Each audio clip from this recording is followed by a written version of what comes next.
सारस और केकड़ा की कहानी बहुत समय पहले की बात है। एक घने जंगल के बीचों बीच एक बहुत ही सुंदर झील था। उस झील में बहुत सारी मछलियां और केकद्दा भी रहता था। वह सब बहुत खुशी से मिलजुल कर रहते थे। लेकिन हर रोज उस झील के किनारे एक सारस आकर मछलियां पकड़ अपना पेट पूजा करता था। जब भी सारस झील किनारे आ पहुंचता तब सारे मछलियों के बीच भागा दौड़ी शुरू हो जाता था। ऐसे दिन बीतता गया। धीरे धीरे सारस बूढ़ा और कमजोर होने लगा। पहले की तरह वह शिकार भी नहीं कर पा रहा था। सारस बहुत दुखी होकर झील किनारे बैठ गया। सारस का यह हाल देखकर झील की मछलियां बहुत खुश हुईं। सारे मछली सारस के सामने तैरने लगे, पर सारस ने उन्हें कुछ नहीं किया, सिर्फ बैठा रहा। कुछ और दिन बीत गए। सारस को ऐसे एक जगह बैठा हुआ देखकर केकद्दा सारस के पास आया और पूछा, भाई 2-3 दिन से देख रहा हूं तुम यहां चुपचाप बैठे हो, एक भी मछली नहीं पकड़ा, खाना भी नहीं खाया, क्या बात है? केकद्दे की बात सुनकर सारस फुट फुट कर रोने लगा। सारस ने कहा, क्या बताए दोस्त, मैं बहुत ही दुखी हूं। कुछ दिन पहले एक ज्योतिषी ने मुझे केकद्दे ने कहा, क्या बोल रहे हो? यह तो बहुत गंभीर और चिंता की बात है, मुझे सबको बताना होगा। सारस की बात केकद्दे ने झील की सारी मछलियों को बताया।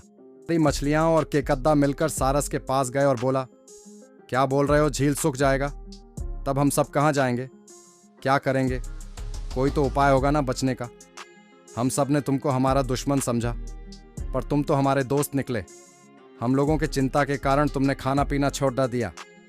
दोस्त, अब तुम ही कोई उपाय बताओ। सारस ने कहा, अच्छा लगा सुनकर कि तुम सब ने मुझे दोस्त माना है।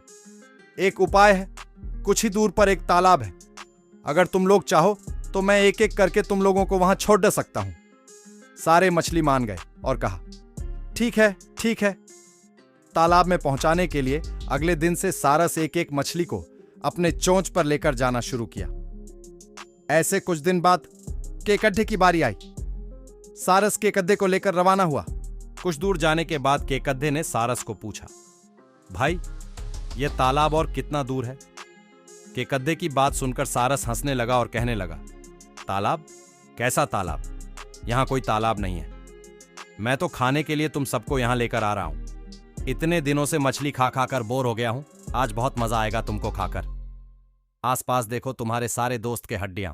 अब तुम्हारी बारी है। यह बोलकर सारस एक बड्ढे से पत्थर पर आकर आ बैठा। सारस की बात सुनकर केकद्दा बहुत गुस्सा हो गया और अपने आप को बचाने के लिए अपने दोनों हाथों से सारस का गला दबा दिया और कुछ देर बाद सारस मर गया। फिर केकद्दा अकेले झील वापस आ गया और बाकी मछलियों को सारस के चाल के बारे में बोला और कैसे उसने सारस को मार डाला यह भी बताया। सारे मछली बहुत खुश हुए और निश्चिंत होकर रहने लगे। इस कहानी से हमें यह सीख मिलती है कि हमें हर काम सोच समझकर करना चाहिए और किसी की बातों में नहीं आना चाहिए।